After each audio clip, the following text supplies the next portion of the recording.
Dress எடுக்க கிளம்பிட்டாங்க.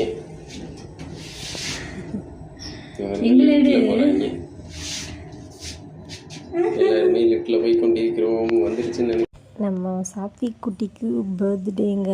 November 22 Saturday அன்றைக்கி பர்த்டே. அன்றைக்கி ஸ்கூல் வேறு கொஞ்சம் லீவ் ஆகிடுச்சா, ஸோ நல்லா செலிப்ரேட் பண்ணலாம் சொல்லி பர்த்டேக்கு ட்ரெஸ் எடுக்க போயிருந்தோம்.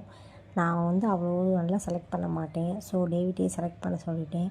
நம்ம சாத்விக் குட்டி பார்த்திங்கன்னா ஒரு பொம்மையை பிடிச்சிக்கிட்டு ஜாலியாக விளாண்டுக்கிட்டு இருந்தான். பாப்பாவும் கடையை சுற்றி விளாண்டுக்கிட்டு இருந்தா. எனக்கு அங்கே போய் கொஞ்சம் மேய்க்கிற வேலை மிச்சமாயிடுச்சுங்க. ஏன்னா அங்கேருந்து ஒரு பொண்ணு, நான் பார்த்துக்குறேன்க்கா, நீங்கள் போய் ட்ரெஸ் பாருங்கள் அப்படின்னு சொல்லிக்கிட்டா. இந்த வீடியோவில் 2 ட்ரெஸ் தம்பிக்கு போட்டு பார்ப்போம். அதில் எந்த ட்ரெஸ் தம்பிக்கு நல்லா இருக்குது, நாங்கள் எந்த ட்ரெஸ் தம்பிக்கு எடுத்துருப்போம் அப்படின்னு சொல்லி தம்பியோட பர்த்டே விலாகில் பாருங்கள். நாங்கள் எது எடுத்துருப்போம் நீங்கள் கமெண்ட்டும் பண்ணுங்கள். அப்புறம் பாப்பாவும் தம்பிக்கும் ஒரே ஜாலி தான். அவங்க சாப்பிட்டு விளாண்டுக்கிட்டு இருந்தாங்க.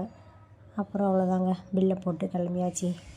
நாங்கள் இந்த வட்டம் தாங்க பர்த்டேக்கு 2 டேஸ் முன்னால் போய் எடுக்க போனோம். இதுக்கு மேலே இப்படி எடுத்தது கிடையாது. எங்கே போய் எடுக்க போனோம்னா எங்கள் ஊர் செல்வி கடையில் தான் எடுக்க போனோம். அங்கே கொஞ்சம் சீப்பாகவும் இருக்கும், ப்ரைஸ் மிடில் கிளாஸ் பீப்புள்ஸ்க்கு ஏற்றாப்புலே இருக்கும். சரின்னு அங்கே போய் எடுக்க போனோம். அப்போலாம் லிஃப்ட்டில் போகும்போது சும்மா லைஸாக வீடியோ எடுப்போம்னு சொல்லி நான் எடுத்துக்கிட்டு இருந்தேங்க. நான் குட்டியாக வேறு இருக்கேன்னா, ஸோ வீடியோவும் எடுக்க முடியலங்க. ஏன் ஃபேஸ் தெரிய மாட்டேதுங்க. டேவிட்கிட்ட கேட்டால் நீ இறக்கி பிடிங்கிட்டு இருந்தாப்புல. நான் இறக்குனா அவங்க தெரிய மாட்டுறாங்கங்க. சரி கொஞ்சம் ஜாலியாக நல்லா விளாண்டுட்டு அப்படியே கிளம்பியாச்சுங்க.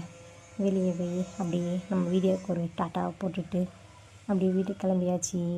நவம்பர் 22 உங்கள் வீட்டில் கிட்ஸு இல்லை யார் யாருக்கு பர்த்டே, மேரேஜ் டே அப்படி சொல்லி மறக்காம கமெண்ட்டில் பண்ணுங்கள். பாய்.